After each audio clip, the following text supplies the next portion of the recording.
Алишер Сулейменов, Анан Пранав, Минорка Open. D4, AT6, C4, E6, AT3, D5, G3, Каталония бастамасы. Піл B4 шах, енді Багалюбовтың сүйікті жүрісінің бірі, піл D2, A5, вәзір C2, рокировка, піл G2. Піл E7 және рокировка. C6, мына енді үшбұрышты жақсы білесіздер, славян үшбұрыш деп аталады, піл F4, ат Б D7, тура D1.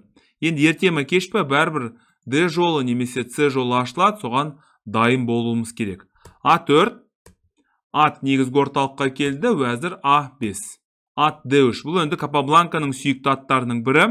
Өткені мына екі ат бір-біріне кедергі жасап тұр, оны ол біліп тұр. Соған байланысты фигураларды айырбастамауға тырысады. H6, A3. Вәзір A6, енді мына сарбаздың қал жағдайын білу 1 және 2. C5, мүмкіндік бар болса, қарсыластың аумағына кіру керек. G5, енді бұл өте жауапты шешімдердің бірі, жалпы патшаны әлсіретпеуге тырысу керек. Піл C1 және вәзір A7. Ат C3, енді мына атты іске қостық, және B6 мына C5-тегі сарбазға шабуыл жасап жатыр. Алдық және атты негізгі орталыққа орналастырдық, мына сарбазға шабуыл жасау. Піл D7 және H4. Орталық тұрақты, сол себепті оң қанатта немесе сол қанатта шабуыл жасауға болады, және мына G5-тегі сарбазға шабуыл жасауға болады.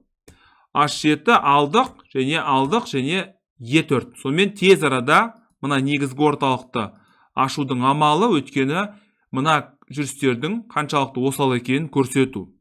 Піл E8 алдық және F4. Тез қозғалуымыз керек, өткені уақыт тапшы.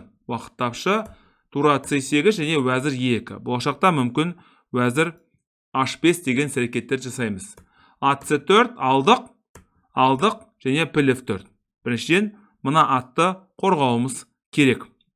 Алдық және тура C6. Енді ертеме кеш па F6 деген әрекет жасайды және мына пілге шабуыл жасайды. Піл F3, F6 және піл F4. Патша G7, енді болашақта H жолы өте қауіпті болуы мүмкін, сол себепті мынандай әрекетті дайындап қою керек.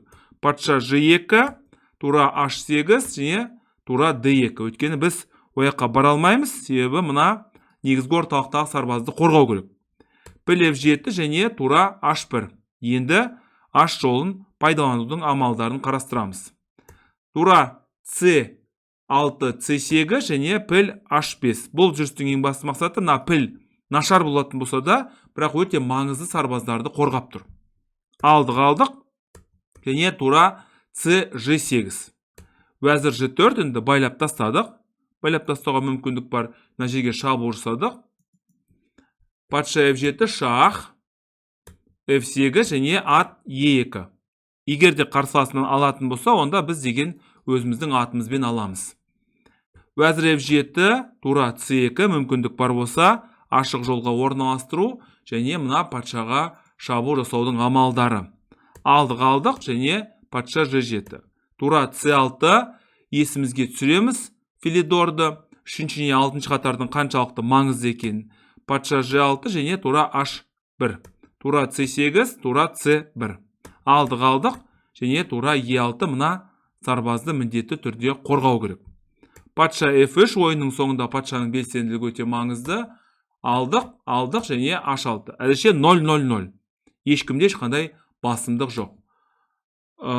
Тура A6 бұл жүрістің ең басты мақсаты мына A4-тегі сарбаздың түбіне жету және мүмкіндік болса осы екі сарбаз қатарласқан екі өтетін сарбаз болуы мүмкін.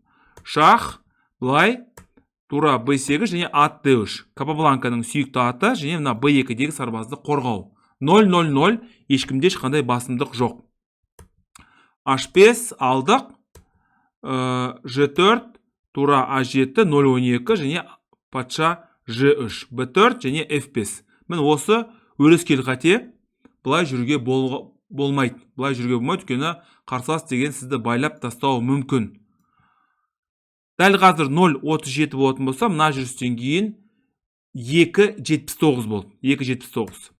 Бірден байлап тастадық. байлап тастадық.